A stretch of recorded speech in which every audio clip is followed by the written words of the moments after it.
बोलो द्वारकाधीश भगवान की जय। द्वारकाधीश बन गए। अब भगवान राजा बन गए, मंत्री आ गए।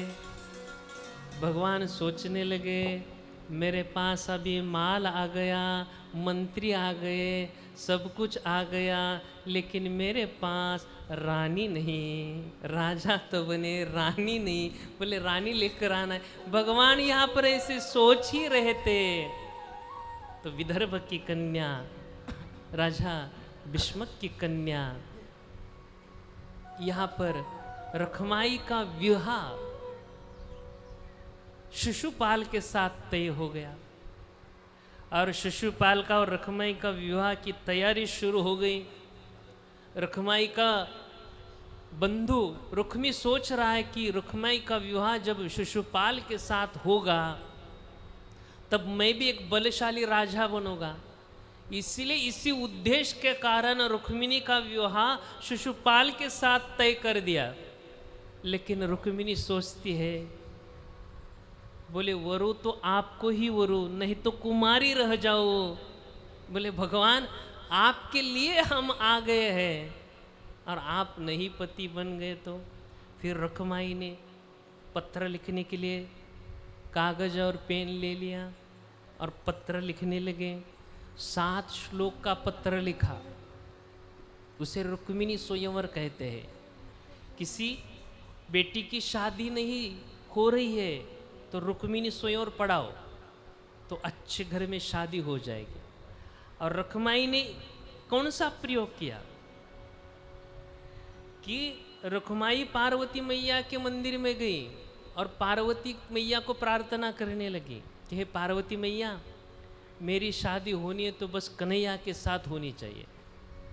तो पार्वती मैया के मंदिर में जाकर रखमाई ने ओम ह्रीं गौरे नमः 108 बार मंत्र जप किया।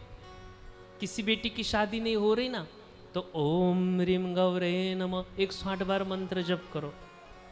घर पर आ जाओ और एक केले का पौधा घर पे रखो। गेहूं के आटे का एक दिया बनाओ और वो दिया उत्तर दिशा की ओर मुंह करके वो दिया जलाओ, घी का दिया। और हर मंगलवार पार्वती के मंदिर में जाओ और ओम ह्रीं गौरे नमः 108 बार जप करो। आप जितना चाहते हो ना उससे ज़्यादा आपको मालदार जमाई मिलेगा। जब ऐसा जमाई मिलेगा आपके घर पर आ गए तो मर्सिडीज में सासू माँ को घुमाएगा, फ्लैट में भी लेकर जाएगा।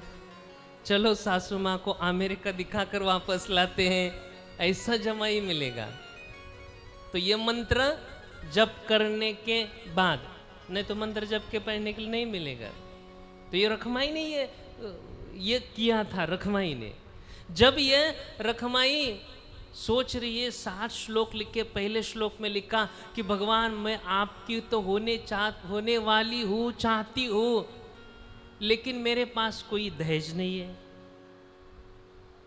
और दहेज के बिना तो आप स्वीकार करो या ना, लेकिन दहेज तो मेरे पास ये है कि बचपन से मैंने गरीबों को जो दान दिया, गौ मैया की जो सेवा की, बचपन से मैंने माता पिता की जो सेवा की, वो धन मेरे पास है। बोले और वही दहेज लेकर मैं आपके साथ आऊंगी।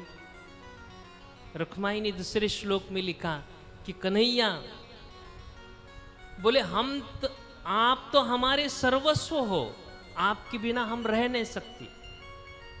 जब आखिरी श्लोक में रखमाई ने कन्हैया को थोड़ा दम भी दे दिया, बोले कन्हैया आप नहीं आओगे तो हम ये शरीर नहीं रहेंगे, शरीर छोड़ देंगे।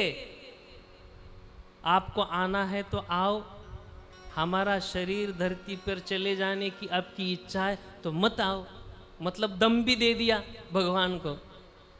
और वो बोले कौन लेके जाएगा? सुदेव ब्राह्मण आ गया, ब्राह्मण को बोल दिया आप लेकर जाओ।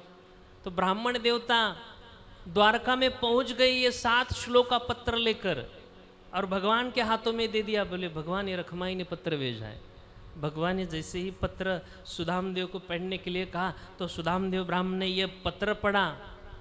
और जब ये सुदेव ब्राह्मण बोले भगवान क्या करें क्या, उसमें क्या चिंता करने की बात है, चलो रथ निकालो। सुदेव ब्राह्मण और भगवान रथ में बैठ गए और ऐसे ही रथ भगा रहे। बलराम दादा सोच रहे कि कन्हैया ने मेरे को कुछ बताया नहीं, अकेले ही रथ लेकर चल पड़े। तो बलराम दादा बोले कुछ ना कुछ गड़बड़ है। तो बलराम दादा ने सब सैन्य लेकर पीछे चल पड़े। कन्हैया का रथ आगे, बलराम दादा आगे, चतुरंग सेना पीछे।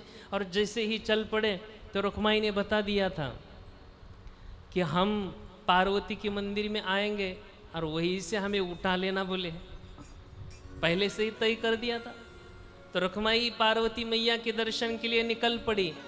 और जैसे ही निकल पड़ी, जब निकल गई तो पार्वती मैया के मंदिर पे पास आ गई।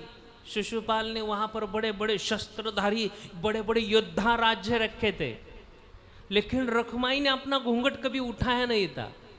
जैसे ही रुक्माई ने अपना थोड़ा सा घूंघट उठाया और एक ही नजर डाली, सब राजे महाराजे सब योद्धे माया में गुड़ुप हो गए।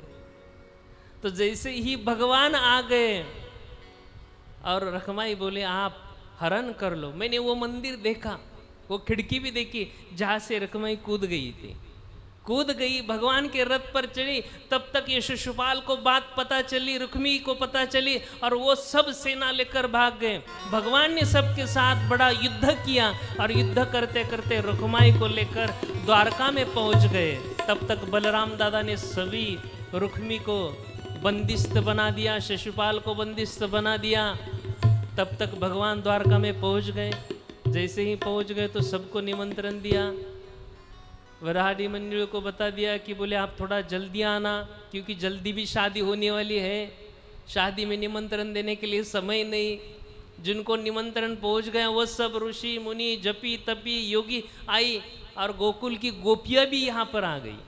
ऐसा बोलते हैं कि गोपियां ने जब भगवान की शादी हो गई और जब भगवान लक्ष्मी सहित विराजमान हो गए तो ये लक्ष्मी नारायण के सहित दर्शन करते करते गोपियों ने यही शरीर छोड़ दिया। जैसे ही रुक्माई पहुंच गई, मेहंदी की तैयारी हो गई, हल्दी की तैयारी हो गई और मेहंदी की तैयारी होने लगी। आओ मेरी सखियों मुझे मेहंदी लगा दो, मेहंदी लगा दो मुझे ऐसी सज